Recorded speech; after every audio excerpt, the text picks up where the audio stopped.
Well, welcome to Insight, a concise comment on current issues from the Jubilee Centre. Here at our winter conference today, we're speaking to Sir Brian Heap. Sir Brian, thank you for your presentation a few moments ago, discussing international responses to the problem of climate change.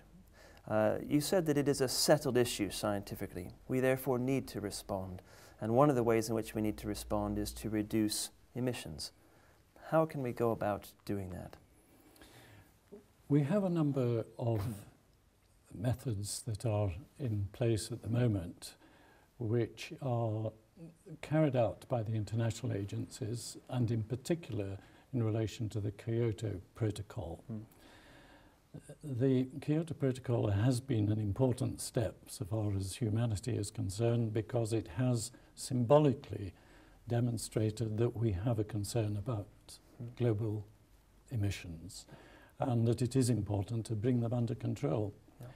And the Bible speaks about humans having a dominion responsibility to creation, and I think we can put that in the setting that humankind now has to exert dominion over the amount of greenhouse gas that it emits, that it brings it under control, and that it also adapts to the fact that climate change is happening, and it's happening all around us.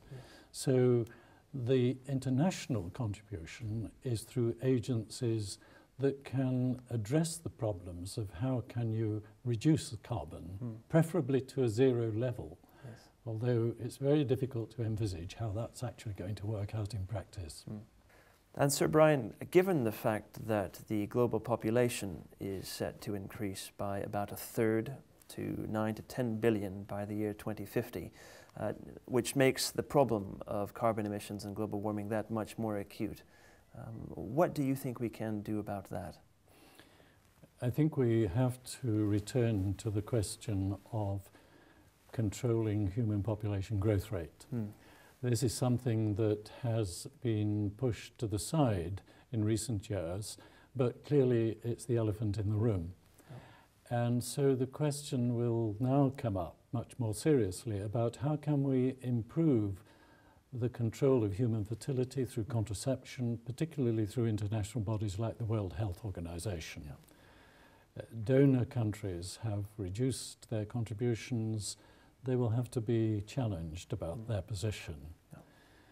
This then leads on to the question of whether we're going to be able to feed this large population, which will be approaching 10 billion or even perhaps slightly more. This is where I think we have to return to the question of what are the changes that could be made in food production. Modern agriculture has real problems because it is becoming unsustainable. It cannot continue as it has done in the past, and we have to look for new technologies. And it's here that I would want to come back to a reconsideration of genetically modified crops, because I think that they do, particularly the third generation ones, they do offer the opportunity to grow crops in hostile environments. We don't have much land available to grow new crops. We may be able to actually improve the quality, the nutritional quality of the food itself by introducing vitamins, for example, or trace elements. And we may be able also, as has been demonstrated experimentally, to make the crops much more resistant to decay and disease when in storage. And these are practical ways in which GM crops could be applied. I'm not for a moment suggesting this is the solution. I think it is one contributor to an overall solution that we will have to look for. Sir Brian Heap, thank you very much. Thank you.